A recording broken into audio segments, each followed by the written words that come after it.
Unfortunately, the Indiana Fever star will be out at least 2 weeks with a left quad strain. The team announced that Monday. Further updates will be provided following reevaluation, the team had said.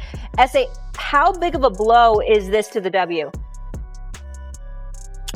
We'll find out.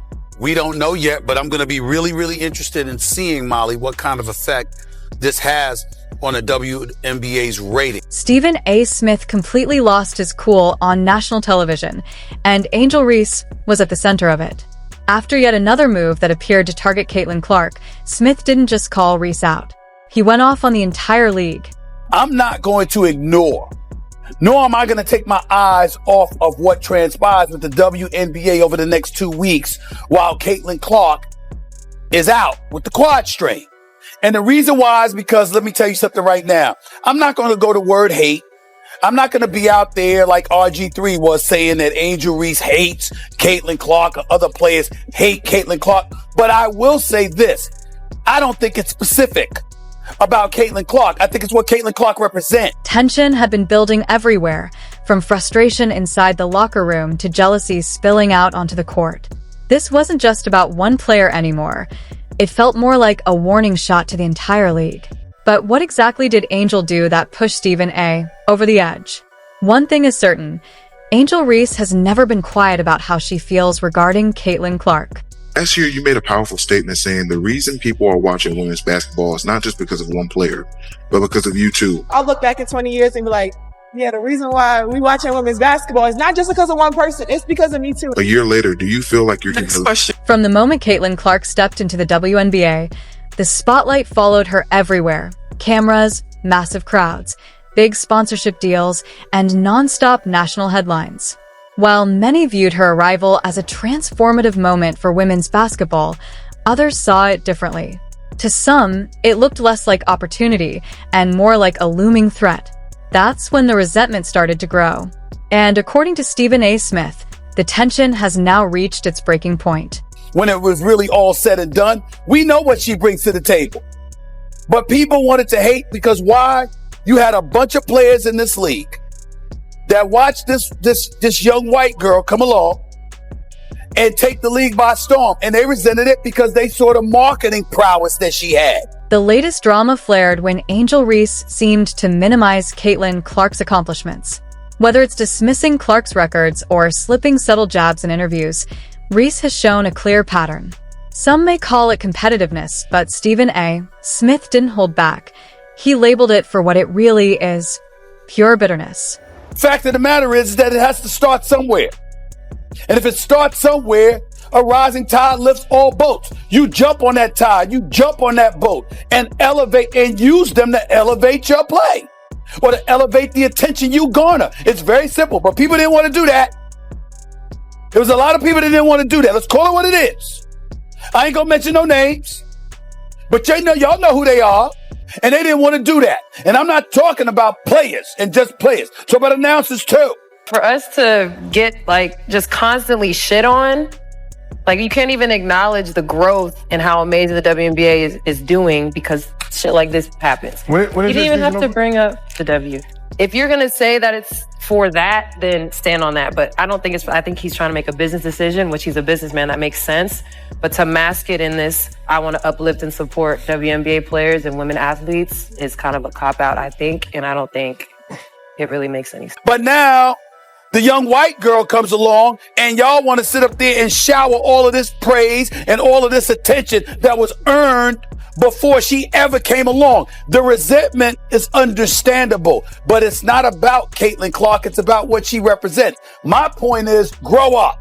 He wasn't directing his words at Caitlin Clark. He was speaking to every player and executive who refuses to see the truth staring them in the face. Clark is the reason the league is thriving right now. She's the one bringing in chartered flights, boosting ratings, and yet, instead of celebrating her, people are letting resentment take over, he said. They ignored the fact that you got chartered flights because of this girl.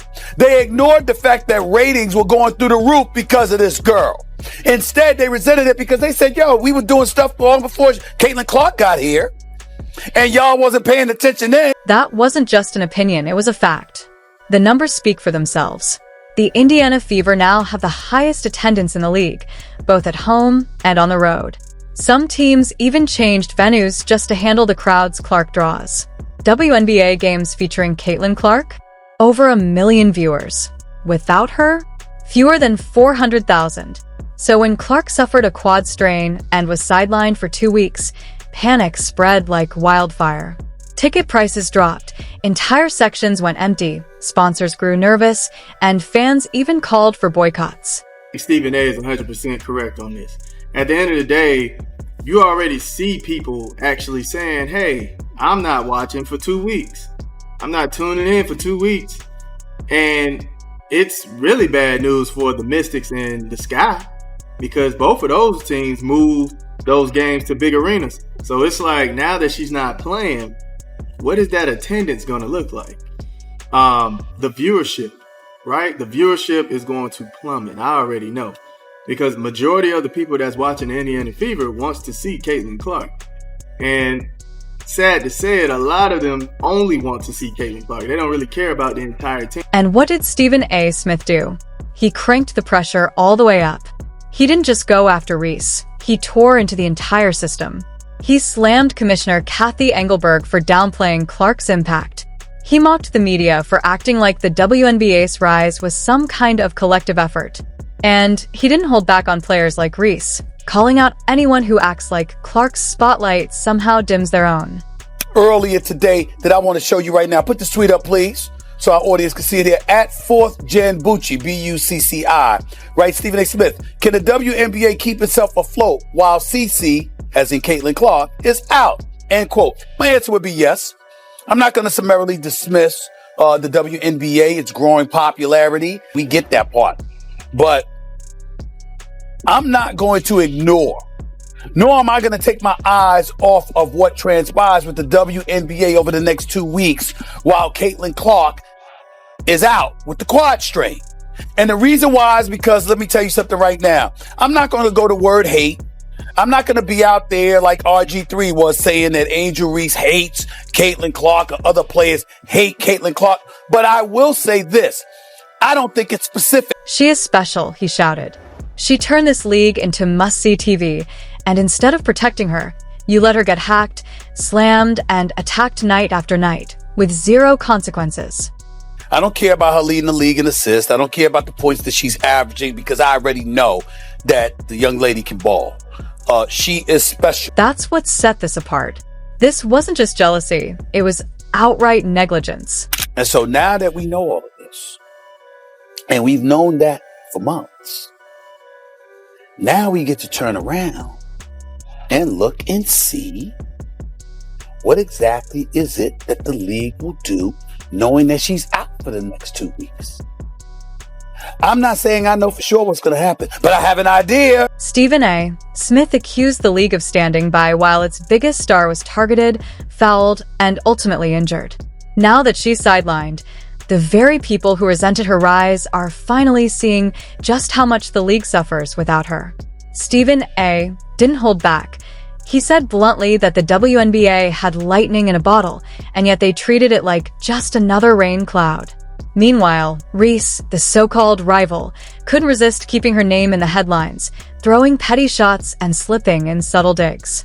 Every Clark achievement became another talking point, and Stephen A. has had enough. He even called out the double standards at play. Camila Cardoso had clearly had enough. During a key play, she ignored Angel Reese's call and passed elsewhere. A bold statement showing the trust between them was gone. Throughout the game, their chemistry was off. Cardoso fought for position, sprinted the floor, and stayed aggressive, while Reese looked disconnected, slow, and hesitant. What should have been a strong frontcourt duo played like two players on different teams. Fans noticed immediately. Cardoso had made up her mind. She was done carrying the partnership, and the Sky suffered for it.